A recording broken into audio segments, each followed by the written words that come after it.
In this video, we'll discuss about the early bird versus the night owl. There are two kinds of people in the world. One, those who are capable of rising with the birds, and two, others who howl to the moon in the night. These people are distinguished with two different names because they can never be the same person. If you're a morning bird, say even a rooster, you'll always be awake in the morning to coo when the light comes from the east, but you'll be dead asleep as the west consumes that light. An owl will never coo at sunrise because they're always too busy sleeping. They don't cherish the sun because it interrupts their slumber. Unfortunately, most people nowadays are night owls and they sleep their days away when they could have been doing something else. The brutal truth is that while morning birds are living all of the benefits of waking up early, night owls don't experience anything other than the downfalls of sleeping in, and that does eventually need to change. Another issue is that once you've chosen a side, it's hard to convert to the other side. Seeing an early bird rise will annoy the owl as it tucks its feathers tightly over its beak. When the early bird watches the owl sway hypnotically in their sleep, they'll always feel frustration and angst towards the owl since they'll never be awake in the morning with everyone else. Once in a while, a balance can break between the two, where the afternoon becomes the overlapping hour, but time after that is simply too different to acquaint with. In the end, the truth is told that humans aren't owls. We can't be nocturnal creatures because that's not how we were made to be. To live a healthy life, we need to thrive off of the sun and communicate with other people on a daily basis. So naturally, there's something that has to be done for all those grumpy night owls. Downfalls of waking up late. To encourage you even more to wake up early, here are some important reasons you shouldn't be sleeping in. Primarily, there is the issue of fatigue. This can drag throughout your day, making it seem longer and more tiring than it really is. Staying up late for too long can make you dizzy and relatively lightheaded. Fatigue is not something you'll notice all at once, but it steadily builds up until you've reached points where even going to relieve yourself may seem too lengthy and tiring of a task. Another issue experienced with late sleepers is their exposure to developing illnesses.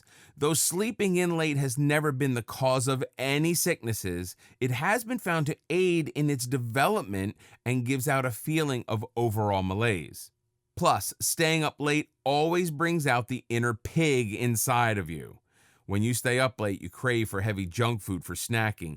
Even though it feels good when you stay up late like the rebellious soul you are, you're actually satisfying your gluttonous half, and that doesn't care for the healthy balance you must maintain. So before you grab for that bag of chips to binge watch an entire season of your favorite show, remember what you're going to end up with. Another aspect to this issue is that sleeping right after eating isn't good for you at all. Instead of letting your food digest, you're forcing it to sit idle in your stomach, which can create gastral issues throughout the night. Your sleep is actually your body's natural time when your immune system is strongest. As you rest idle and immobile, your body can freely fight against illnesses, viruses, and bacteria that may have infested your body. But if you don't get the right amount of sleep or it becomes inconsistent, you don't allow your body the time it needs to protect your body from getting sick. So before you stay up late for no reason better than your own guilty pleasure, remember who will have to pay the price for the lack of sleep. Why some people wake up easier than others. As humans, we're all made differently. Some people can apparently wake up fresh as a daisy, as though stabbed with adrenaline. Otherwise, there are horrible sleepers that collapse off the bed and come crawling out of the sheets as though they fought with the pillows and lost. Whichever you are what you are. And most of the time, there isn't much you can admittedly do about it. What you can try to do is change the time you come either crawling or pouncing out of your bed.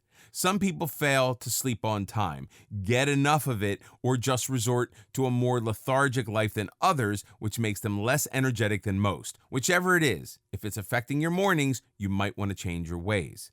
Sometimes on days when you work more, perhaps exercise or do heavy lifting and muscle work, your body requests more rest than usual.